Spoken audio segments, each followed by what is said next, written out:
juróom-ñaari waxtu ak lu ko toftal fanweeri simili ci télévision Futur Média asalaamaaleykum dal leen ak jàmm ci jotaayu xibaar yi daañu ko door ak accident wi nga xam ne moom moo am fa nga xam ne moom moo di ci route nationale numéro 1 diwaan bu Fatick fa tolloog Njongoloor ak itam Diouroup jàppale ne lu tolloog ko fukki doomi aadama daal nañuy toftal ci lim bi nga xam ne ñoom ñoo ci rek daal di faatu bilan bi noonee la tëree fukki doomi aadama ñoom ñoo ci génn àddina ginnaaw boobule accident ñi nga xam ne ñoom ñoo dëkkee ca wet ga mer ba futtu la ñu def di sàkku ay dogal yéen a ngi fàttaliku accident ba nga xam ne amoon na ca diwaan bu Kaolack ba du tolloog ñeenti doomi aadama daal di ci ñàkk seen bakken chauffeur malien boobee nag daal nañ koy tëj lu tolloog ñeenti ati kaso daal di koy teggi daan itam lu ëpp benn million li nga xam ne moom moo di permis de conduire itam daal di nañ koy ajandi ci diirug ñaari at daañu dellu fa nga xam ne moom la xalif général Kulu Baye Fall dëkkoon moom Serigne Cheikh Jëmb Fall nga xam ne moom moo fi dëddoo niki démb diwaanam ba nekk ca Mbàkke la ñu demoon ñi nga xam ne itam ñoom ñoo di taalibe yi fees nañ fa dell la ñuy rafetlu bokk na ci rek sëriñ woowee ndigal wa nga xam ne mi ngi ko doon jëfee ci yoonu murit tax na itam ñu samp ab laaj ana kan mooy Baye Fall melokaanam nan la war a mel daañu leen digtal ab reportage ci wile jotaayu xibaar mënd wi ca diwaan bu Touba mu mel ne nag daal dinay amal yenn ci ay site de recasement diggante Touba ak itam Mbàkke ngir rek daal di toxal ñi nga xam ne ñoom ñoo ci loru préfet ba fa itam di sàkku ci waajur yi ñu teg gët bu baax a baax xale yi ndax itam lu tolloo ko juróomi tuut tànk daal nañ ci génn àddina ginnaaw benn ay bés nga xam ne nag bàq wi daal nay tooy fii lee nga xam ne moom moo di ci Ndakaaru suñu ay ndaw itam daal nañuy dellu ci benn jàbba ca Kër Massar ginnaaw bi ñu tegee plan national d'organisation bi mu di plan Orsec xool ana askan wi naneen lañ koy dundee mu mel ne nag ñenn ci ñoom daal dinañuy yëkkati loxo mu dar gémmiñ mbokk yi lu ni mel buñ ci noppee daañu waxtaanee wàllu tàggat yaram comme Sénégal ni mu ko amalee woon ci atum 2017 daal di toogloo Angola ci li nga xam ne moom moo di demi-finale bi ci Afro Basket atum 2021 mu mel ne nag boobule victoire yombul woon loolu juróomi point moom moo dox ci seen diggante première journée bu éliminatoire bu coupe du monde football mu mel ne nag gaynde yi daal nañuy dóor réew bu Togo ñaari bal ci dara mbokk yi ginnaaw bàkk bi lu ni mel daañ ko gën a fësal léegi-léegi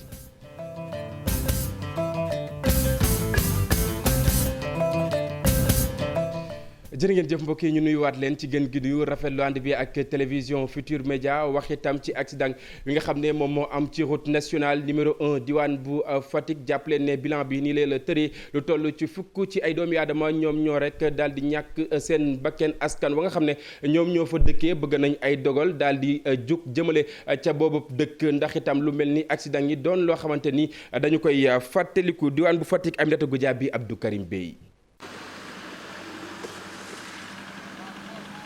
ñaari oto yi nii ñu mel nag mooy wane ni accident bi méttee li ko indi nag moo di mbëkkante gu dox ci diggante bus bi ak itam camion bi liñ ci mujjee am nag mooy fukki nit ñu ñàkk seen bakkan ak daanaka ñaar fukk yoo xam ni dañu am ay gaañu gaañu am na ci ñoo xam ni sax seen yos métti na loolu ñi ci am ay gaañu gaañu nag ñoom ñëpp ci service urgence hôpital régional bu Fatick la ñu leen indi seen prise en charge nag ñu ne mi ngi jaar yoon ndaxte bu yàggul dara nguur gi dafa yokk ay jumtuwaayu hôpital bile. loolu tax na ba nga xam ni en tout cas bu fi accident amee du ñu jaaxle pour taxaw malade yooyu loolu aussi vraiment dañ koy gërëmee sunu autorités yi ñuy jàppale nga xam ne service boobu en tout cas am na matuwaay pour mën a taxaw malade yi nga xam ni ñoom ñooy am accident ci axe en tout cas Fatick Kaolack bi su boobu aussi am na service orthopédie bu ñuy ubbi avec un médecin orthopédiste traumatologue kooku ko dinañu yombal prise en charge bi am nañu depuis quelque temps benn service réanimation. ñi ëpp ci ñu loru ci accident bile Sédhiou la ñu jógee ministre de la culture moom itam moom mooy meeru Sédhiou ñëwoon na ngir wàllu leen nee na nag matuwaay yëpp daañu leen jël ngir gunge ñi nga xam ne ñoom ñoo ci loru. président moom ma yabal fii président de la République mu ndax ak métit la dëgg lu xew fii si Fatick oto bus bu doon dem Sédhiou moo def accident à benn camion moo am ne ay fukki nit suñ compatriotes yoo xam ne gaañu na si ñett ñoo xam ne ñu ngi si situation bu difficile si hôpital mu ñëw pour ñu présenter suñ condoléances Sénégal yëpp. ci wàllu prise en charge victime yi ak corps yi nga xam dañ leen war a rapatrier. loolu président wax nañu jël ay dispositions yu accident yi nga xam ni ay nit dañ ci ñàkk seen bakkan bëri na luñ koy nemmeeku ci route nationale numéro 1 bi askan yi nga xam ne nag ñoom ñoo dëkkee ci wet gi ne faaw ñu wutal leen ay ralentisseur loolu rek moo mën a wàññi accident yu ni mel. parce que fii population yi yàgg nañ di laaj ay dootaan surtout à Diouroup ci yàgg nag am na ay incident yi fi mës a xew sax ci loolu moo ko indi woon may ñaanaat rek état du Sénégal mu taxaw demande boobu mu tegaat ko sur la table mën ko satisfaire mais ralentiseurs yi moom fi ñu koy laaj c'est à l'intérieur des villages comme ça au moins chauffeurs yi xaw a wàññi vitesse yi bu baax a baax. accident bi nag ñu koy fàttali mi ngi am ci talaata ji ci guddi gi ci boori fukki waxtu ci diggante Njongoloor ak Diouroup ci département bu Fatick. beneen ab accident bu ñu njort ne yéen a ngi koy fàttaliku mu di accident ba nga xam ne nag moom moo amoon ca diwaan bu Kaolack diggante benn camion ak itam benn taxi ñeenti doomi aadama ñàkkoon ci seen bakken jàpp leen ne dawalkatu ndaamaar boobee di chauffeur malien bi nag daal nañ koy tëcc lu tollook ñeenti ati kaso daal di koy daan itam lu ëpp 1 million ci suñu ay koppar li nga xam ne moom moo di permis ba nga xam ne moom moo taxoon muy dawal itam daal nañ koy ajandi ci diirug 2 at ka nga xam ne moom moo ko doon layool moom Idrissa Doumbouya nag di xam ne kookee mu doon layool da doon nelaw ci li nga xam ne moom moo di volant bi tënk li ak Pape Mbaye Diawo.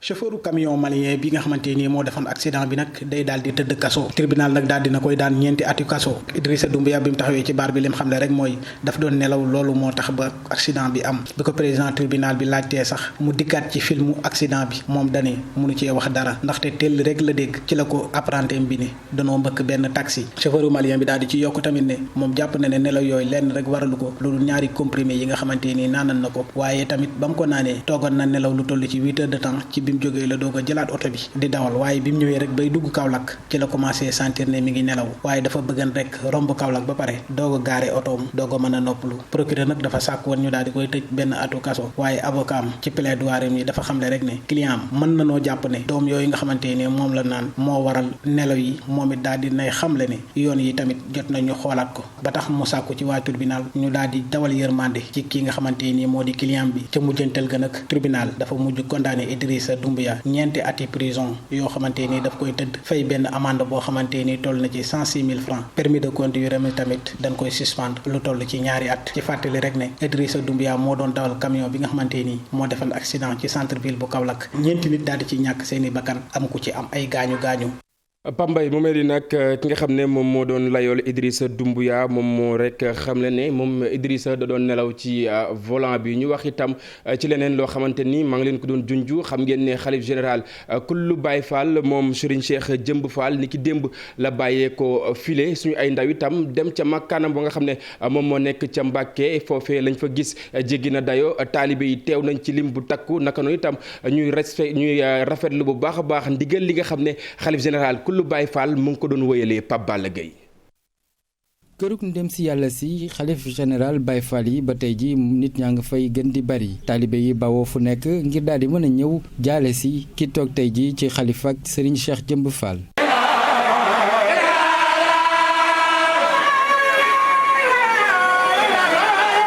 mu nekk taalibe Serigne Cheikh Jëmb Fall ba tey jii mbir mi da ko jëlee kaw waaye nag terewul mu ngi delloo lépp ci loxoy borom bi lee. ku ne xam ne yoonu maam Serigne Fall yi fi mu ko fekkoon yóbbu na ko foo xam ne fekk ko fi woon te dañuy wax ne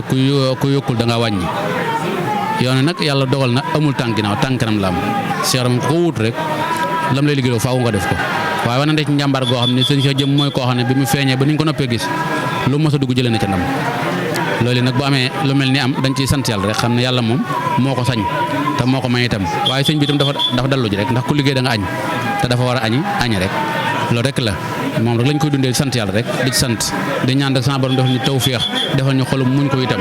te dina mën a yomb lool ndax yàgg naa wane aw yoon. taxawaayam ci diirug fukki at ak ñeent yoo xam ne mu ngi nekk ci bopp xalifa ak Baye Fall gi lay liggéeyam bi nag doon loo xam ne luy nasax la Serigne Mamor Ndaw Baye Fall gis tey ji ne Serigne Cheikh Jëmb Fall daanaka taxawaayu que Mame Cheikh Ibra Fall noonu la taxawee woon. Serigne Cheikh Jëmb ñaanut lébut saraxuwut li mu yor alal la mu da koo jënd te sama Cheikh Ibra waxoon ne ku ñaan ñàkk bu jëndee am daa jënd moo tax nag tey bisam bii wane na ko ndax benn mooy wuutu na Cheikh Ibra Fall ci lépp. waaye indi na melaw Cheikh Ibra yi itam ak jëmm ji benn mooy Cheikh Ibra addi ji mujj a joxe mooy bis bi muy wàcc liggéey ba mu xëyee lu ne ci kër ba da koo bugg sëñ Modou Samb ba ci ngoon gi dara des fi sëñ Cheikh Jëmb mi sëñ Cheikh Abdou Latif moo wax ne démb addi am ñëw na ci sëñ Muntaxa démb la dem bi ci des it mooy bàyyil xel ne talaata Cheikh Ibra ko moom de bëgg ko kenn yéen sax xam ngeen ne lu ngeen di def ci Cheikh Ibra nañ ko defal talaata jooju la sama Cheikh bàyyi ko di talaata la fi Cheikh Ibra jóge sëñ Cheikh Jëmb talaata la fi bàyyi ko kon nuru na Cheikh Ibra ci lépp te ci yii ma lay wax itam boo demee ba ci yëfi biir yi nag mooy na Cheikh Ibra daa jëfe la daa jëfe mooy danaa fàkku daa fàkk ba jeexal tak du dese dara lu fi ñëw mu yóbbu oto yeeg lépp day dem ba pare nag teewul dara boole waajal lay dem ci sëñ ba noppi te li ko sëñ bi sant dana mat. ci xumbute goo xamante ne si kër gaa ngi jib saa su nekk Baye Fall yi nag ñoom ñëpp ñoo daal di def benn say di delloo njukkal Mame Cheikh Jëmb Fall mi nga xam ne moo ngi fi bawoo ci fanweeri fan ak benn ci weeru ut gile ak benn. Pape Balla mu mel ni nag ki nga xam ne moom moo di Serigne Cheikh Jëmb Fall taxawaayu ko Sidi Ibrahima Fall la taxawee woon mu doonoon dëgg-dëggi Baye Fall tax na itam ñu daal di samp ay laaj kan lañ war a woowee Baye Fall ak itam Baye Fall ban melokaan la war a am tontu li ci reportage bi li nga xam ne Dissa Pereira ak Younès Diatta ñoom ñoo ñu ko defal ñu seetaan. si yoon wi Xaadim Rasul rëdd Baye Fall daf ci am cër bu am solo. cër woowu nag liggéey jaamu yàlla topp ndigal ak bàyyi tere moo ko may Baye Fall bi. Baye Fall mooy ki nga xamante ne laa yamliku shay wala yamlikuhu shay mooy ki nga xamante ne moomul dara waaye kenn du ko moom ne ku dul yàlla. Baye Fall mooy ki nga xamante ne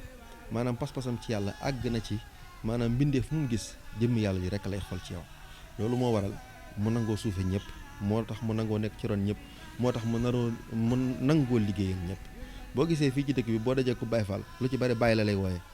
loolu lim ci jublu rek muy wan la ne maanaam moom jéematuwul benn ascendance ci sa kaw lépp lu mu am sëriñ beek moom lépp lu mu am lislaam ko moom. vrai Baye Fall boo koy wut da ngay wut seet koo xam ne dafay roy ci Cheikh Ibra Fall parce que Cheikh Ibra Fall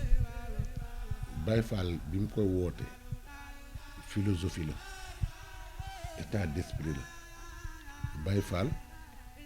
définition dëggantaan mooy liggéeykat. bu weesoo démarche religieuse Baye Fall ab philosophie la ci wàllu dund doomu aadama bi ci diina islam rawatina ci yoonu murit Baye Fall mooy kiy jëmmal idéologie ak def bépp liggéey bu aju ci yoon bi. Baye Fall moom boo ko waxee rek liggéey nga ci teg parce que lépp loo xamante ne yoonu murit ñu ngi koy santaane ci liggéey Baye Fall lañ koy sant kon loolu ñoom loolu mooy seen rôle. seen mission loolu la. yonent bi sallallahu alayhi wasallam day wax ne sayyidun naasi xaadimuhum ki gën ci nit ñi mooy ki nga xamante ne mooy ki leen di liggéeyal mooy seen serviteur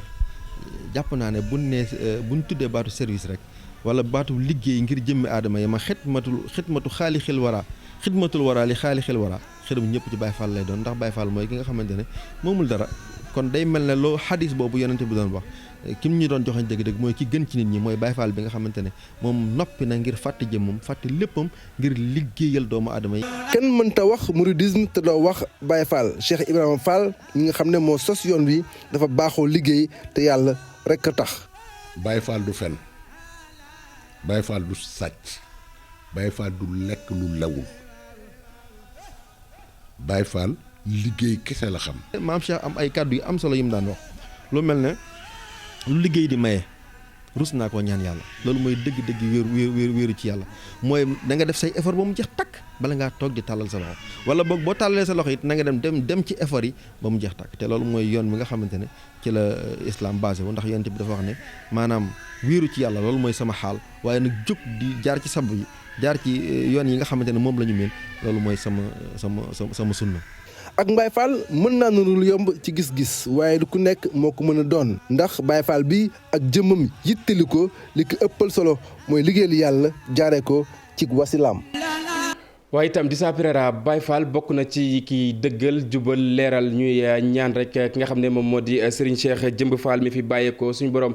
daal di ñuy taas ci li nga xam ne moom moo di barkeem ñu wéyal xibaar yi wax itam ci leneen di mbënd wi nga xam ne nag moom moo am ci dëkku sell wa di Touba Mbacké mu mel ni itam yenn ci ay barab lañ jag-jagalaat ngir rek daal di fay teg ñi nga xam ne dañoo loru ci mbir moomee diggante Touba ak itam Mbacké préfet ba fa muy sàkku ci waajur yi ñu gën a bàyyi xel ñi nga xam ne nag ñoom ñoo di ndaw ñi ndax itam lu tolloog juróomi tuut tànk daal ni ñu ñàkk seen bakken Talla Samb ak itam ki nga xam ne moom moo di Pape Balla Gaye ci reportage.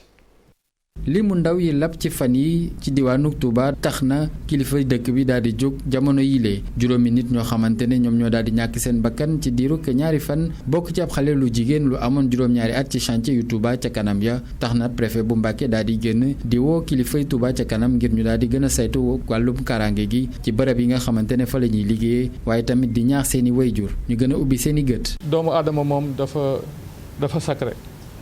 donc benn bekken rek moom boo ko perdre sax lu bari la et mu nekk situation ba nga xamee ne que moom c'est une situation regrettable kenn ki xale bu jigéen la ba nga xamee ne que dafa jógeween këram mu dugg ci ndox mu ngi am juróom wala juróom-ñaari at yeneen ñett yi nag ay xale yu ndaw la ay xale yu góor peut-être ay 14 12 13 ans yooyu lay war a am yu doon sangu ci benn mën nañ ko tuddee déeg ci sortie Darou Rahman ñu malheureusement ñu lap foofu boobu moom mën nañ wax ne que c'est pas directement lié aux inondations dañ doon sangu ci ndox mi ma ciy profiter pour lancer un appel vraiment aux populations de manière générale mais aux parents pour que ñuy gën a mën a xool xale yi ndax xale yi moom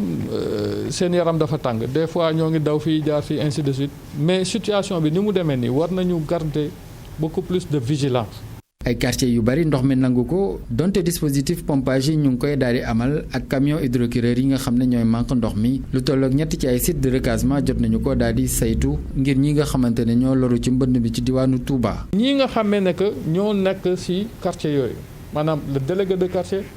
et aussi les jeunes les femmes ak yooyu tout le petit comité de quartier bi nga xamee ne que moo nekk foofu dañ leen di impliquer pour que ñu am un recensement exhaustif. si ñi nga xam ne que ñoom ñooy impacté beneen mesure mooy la mise à disposition d'un site ba nga xamee ne que ñii nga xamee ne que bëgg nañu jóge seeni kër amuñu fu ñu dem ñoom ñu mën a déplacer wu ñëw foofu. démb aussi jël nañ yeneen ñaari école dans le Mbacké donc pour ñu mën a abriter ñi nga xamee ne que ñoom ñoo nekk dans cette situation. donte nag ay jéego ñu ngi koy amal di manque ndox yi ci kër yi ba tax bassin bu Kër Ñang di dellu soit ci niveau normal am boobaak léegi terewul nag daañu gën a yokk jéego yi fileek màggalu Tuuba gi nga xam ne war nañ ko amal ci weeruk Sàttumbar gile. benn ay bés ginnaaw taw wi nga xam ne nag taw na ci Ndakaaru tax na itam ñu samp ab laaj ana fan la li nga xam ne moom moo di plan national d'organisation des secours ñu gën koo xam ci plan Orsec féete suñu ay ndaw itam doxantu nañ ci benn ci jàbba ca Kër Massar la ñu xamle moom moo di ñenn ci askan wi daal dinañu yëkkati loxo mu dar gémmiñ ndax jafe-jafe yi nga xam ne nag ñu ngi koy dund ci la jamono. Marcel Farba Moron Gervais Yao ci reportage. ay simili yu bëri balaa ñoo taal moto pompe yi taw bu jot a wàcc démb ci guddi ci ndakaaru bëriwul noonu waaye fii ci Kër Massar yenn bërëb yaa ngi jànkonteel ak ay jafe-jafe yu jëm ci wàllu inondation ñiy liggéey ci garage bi di ko naxarlu. pompe yi ay di la course ñooy course ñii course ku nekk na nga am nga course ko ñu tax xale jëm suñuy pompe te lii maire la waroon te maire fi ndoon gan bu ndox bi ñëwee doo ko gisati élection ñëwee mu indi carte gan ñëw bi gan gars yi xam nga du jëndee nit ñi xaalis am ñu fu garage bi suñu xëyee fi mooy suñu bureau bu ñu xëyee fii la ñu suturoo fii la ñuy ñëw lu ko mën di neexee dañ koy muñ jàngoonte ak moom te xam ne carrément ñu ñoo ko war defal mais bu dee affaire mais rek ñoom moom gisuñu ci dara. ci côté boobule garage jaaykatu ndékki wala sax ñiy jaay mango ñoom tam di wax li leen metti. xanaa dañuy ñaan autorité yi ñu dimbali ñu rek chaque fois lii la ñuy wax nañ ñu dimbali tam lii dafa metti trop parce que bu tawee nga xalaat na soo xëyee doo liggéey tamit dafa metti wala tu es obligé ngay seet moyen boo xam ne ngay def ba liggéey xam nga fii ñi dañoo fidèle rek waaye dañuy jaar ci ndox bi pour jàll ñëw ndékki xam nga loolu rafetul ak ndox bi di ñu ko tiimee ak lekk gi ñuy jaay loolu rafetul. bu fekkee tooyee ne nii xib doo am foo toog doo am fooy nooyi metti na de fu ñuy jaay am ñu ngi nii gaar dañu fii bu oto ñëwee di gaar ci suñu kaw di toj suñuy mango di toj suñuy paan te amuñu fenn fu ñu koy waxee ji. mango ji la ñuy jaay naaj wi tàng na fii ci Kër Massar ndox mi bari na nu bëgg na Macky Sall xam askan wi ndax ci lan bokk ñoo ko fal xam ñooy kan ñu nit ñu xam mooy kan amuñu ku dul moom ndax lu réew mi yaatu moo fi ne. lu ëpp $242 milliards ci suñuy koppar le gouvernement bi dugal ci budget bi ngir xeex inondation yi te li ci ëpp tàmbali nañ ko ci def ñetti fan yi di ñëw nag taw yi nar a am ndakaaru warul bëri buñ sukkandikoo ci waa ANACIM.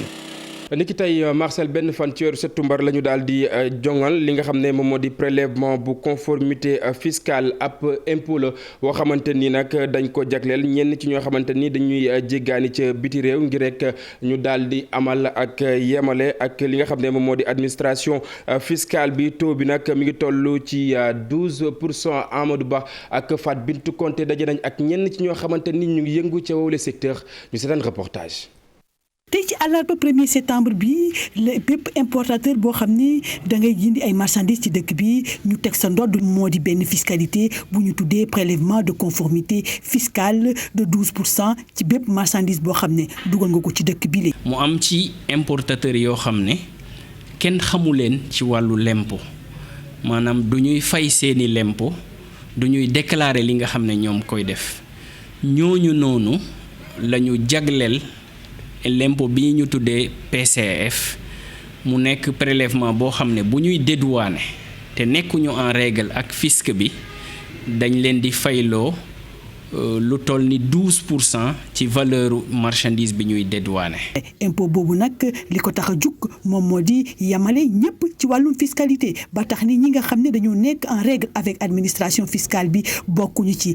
donc objectif biñ ciy viser mooy yemale ci wàllu fayub l'impôt. tubaab di ko wax équité ak justice fiscale ñëpp bokk fayandoo ñëpp bokkandoo nattandoo. ba tax ni daal ki nga xam ne moom moo di directeur exécutif UNACOIS jàpp na ni jamono ji ñu toll tegaat 12% ci ndoddu ñi nga xam ne ñoom ñooy importateurs yi dina xaw a metti loolu. bi ñuy appliquer 12% yi mooy contexte bu jafe. bu ñu assainiré wul coût de passage portuaire yi bu ñu appliqué 12% yi moom dana am jeexit bu méttee métti ci njëg yi. nit dañ ko yëg bu baax a baax parce que amul benn commerçant nag buy liggéey di perte ñaar rekk fi nekk jëli marchandise risqué investir jënd génne répercuté taxes yi jaay ko mu cher nga gis ñu ko jënd.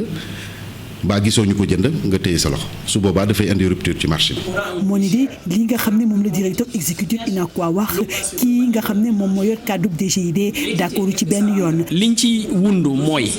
bu ñëpp respecté li yoon teg ci wàllu payub lempo amaana PCF dootul amati sax pàcc mu ndaw mi nga xam ne ñoom ñoo nekk di ko fayagum parce que nekkuñu en règle bu ñu nekkoon en règle ku ko fay tey boo importé tey nga fay ko. ci diggante bi nga jooyanti sa situation di fay impôt normalement boo importé waatee dootoo ko fay donc bu ñëpp tënkoo ci yoon kenn dootu ko fay. ba tax ni sax ñoom ngir gën ci mën a am ab leeral taxawal nañu benn plateforme boo xam ne dina permettre opérateur économique yi ñu gën a mën a xam impôt boobu lan moo ko wund ak tamit lan la ñuy mën a def ba mën a jaar ci yoon. tàggat yaram Sénégal daal di làbbaliwaat comme ni mu ko defee woon ci atum 2017 mu mel ni itam toogloo na Angola ci li nga xam ne moom moo di demi-finale bu Afrobasket atum 2021 mu mel ni nag match boobee yombul woon ci ñi nga xam ne ñoom ñoo di gaynde yi jàpp leen ba tey lu tolloo ko juróomi point moom rek moom moo leen daal di wutalee Mame Fatou Ndoye ak Massaer Ndiaye suñu envoyé spéciaux.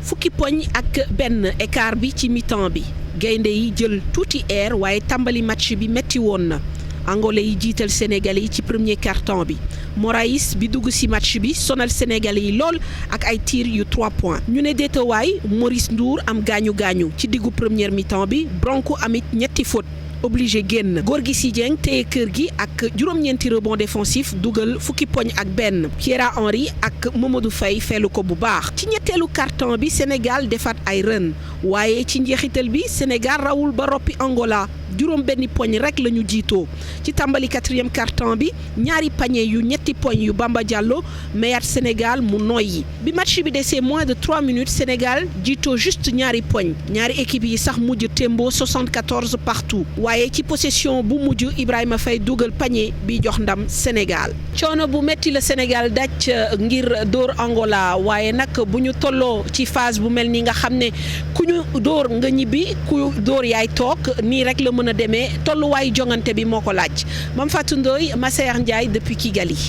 Mame Fatou depuis Kigali ñu sant ko gërëm ko bu baax a baax waaye dañuy desandi ak yow mu mel ni nag match boobee ci ay jafe-jafe lañu ko rek daal di gagné ki nga xam ne moom moo yor gaynde yi moom Boniface Ndong di xam ne rek ne xàmmeewul woon gaynde yi waaye lu ni mel dina tax ñu daal ci amal ab jàngat ngir bu ñu amaatee beneen ab match dañuy teewlu ay kàddoom. match bu bizarre xamu nañu koy waxee ci wolof